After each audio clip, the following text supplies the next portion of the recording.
नमस्कार दोस्तों, आप लोगों ने तो बलि प्रथा का नाम सुना ही होगा, जिसमें अपने इष्ट देव, अपने पूर्वजों, अपने देवी देवताओं को प्रसन्न करने के लिए जानवरों की बलि दी जाती है। वैसे ही उसी तरह अपने स्वार्थ के लिए, धन कमाने के लिए धार्मिक ठेकेदारों ने, तांत्रिकों ने नरबलि देते थे। किसी धार्मिक अनुष्ठान में किसी मानव की बलि को नरबलि कहा जाता था। पशु बलि का उल्लेख हमें प्राचीन ग्रंथों में मिलता है और लगभग सभी धर्म इस बलि प्रथा को हत्या ही मानता है। विश्व के सभी धर्मों में ऐसी बेहूदी और घिनौनी प्रथा नहीं थी जितनी भयानक और रूह कांपने वाली प्रथा हिंदू धर्म में थी, जिसे हम हिंदू राष्ट्र बनाना चाहते हैं।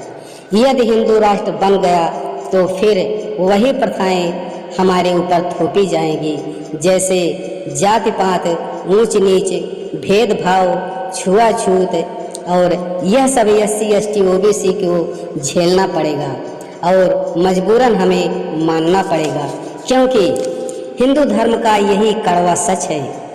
तमाम प्रथाएं जैसे जाति प्रथा इनमें से एक है जो हमारे समाज में अब भी व्याप्त है। हमें इस समय अधिकार है हमें कि हम सब एक समान हैं, कोई भेदभाव नहीं, कोई छुआछूत नहीं, कोई ऊंच नीच नहीं। फिर भी कुछ उच्च वर्ग के लोगों ने इन व्यवस्थाओं को बनाए रखना चाहते हैं, क्योंकि इनको जलन होती है कि छोटी और निम्न वर्ग की जातियां हमारी बराबरी कर रही हैं और इन्हें अधिकार भी प्राप्त हो गया है। जैसे हमारे समाज में आपने सुना होगा देवदासी प्रथा। ऐसी प्रथा थी जो शूद्र वर्ग की स्त्रियां होती थी, उन्हें शूद्र कन्याओं को मंदिर में सौंप दी जाती थी और मंदिर की मूर्तियों से उनकी शादी करा दी जाती थी। उस मंदिर का पुजारी उसका भोग करता था। ये इसे देवदासी प्रथा कहते हैं। और दूसरी सती प्रथा, जिसे हम सती प्रथा कहते हैं, हमारे धार्मिक ग्रंथों में सती प्रथा प्रचलन थी। यह एक भयानक प्रथा थी जो पति के मरने के बाद पत्नियों को पति के साथ चिता में जिंदा जला दिया जाता था। ये सती प्रथा थी। दोस्तों, उसी कड़ी में शुद्धिकरण प्रथा हमारे समाज में प्रचलित थी, जैसे सुनकर आपकी रूह कांप जाएगी।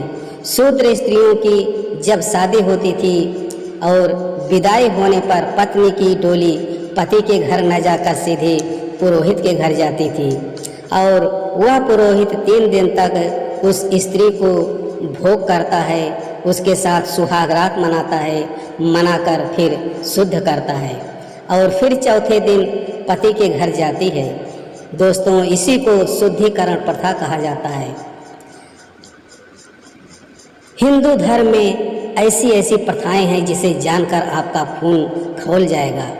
यह सब रीति रिवाज प्रथाएं सिर्फ छोटे लोगों पर, जैसे OBC SC ST के लोग हैं, क्योंकि इन्हें तो दिमाग होता नहीं, पढ़े लिखे भी कम होते हैं, इनके दिमाग में भूसा भरा हुआ है। इन लोगों को गुलाम बनाने का ये खतरनाक षड्यंत्र है। ऐसी प्रथाएं बना दी गई थी जिसे हमें धर्म के नाम पर डर दिखाकर हमें शोषण करते हैं और धर्म का डर दिखाकर हमें चुप करा देते हैं कि तुम शूद्र हो, अछूत हो, तुम्हें झुक कर रहना चाहिए, तुम नीच जात के हो, नीचे ही रहना चाहिए, नहीं तो अधर्म हो जाएगा।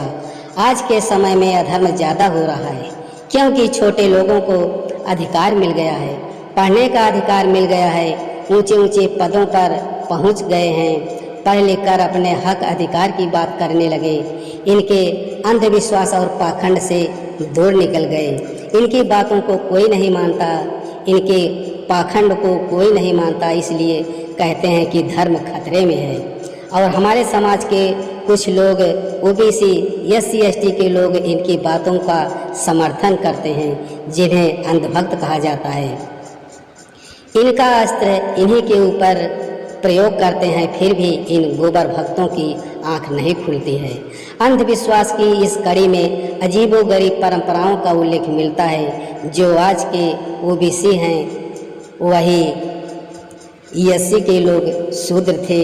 इन्हीं शूद्रों को दास बना लिया जाता था। दास का मतलब होता है जो इन बड़े लोगों को से कर्ज लेता था और नहीं दे पाता था तो उसे दास या गुलाम बना लिया जाता था।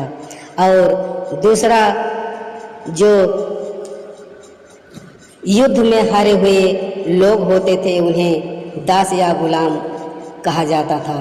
इन्हीं गुलाम बनाए गए दास और दासियों को धार्मिक अनुष्ठानों में या यज्ञों में नरबलि, जिसे मानव बलि भी कहा जाता है, उन्हें पकड़कर हत्या कर दी जाती थी।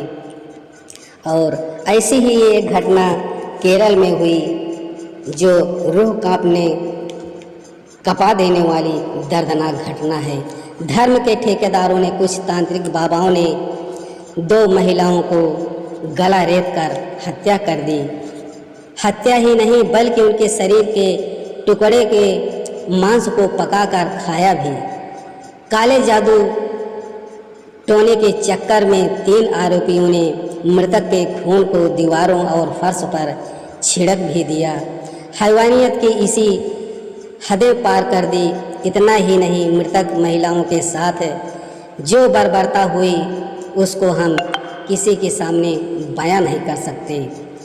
इन घटनाओं के पीछे का राज था कि जो बड़े लोग होते थे और तांत्रिक की सलाह से कि वे हमेशा जवान रहेंगे और जवान होने के चक्कर में और आर्थिक तंगी से छुटकारा पाने के लिए ऐसी ऐसी घटनाओं का अंजाम देते थे।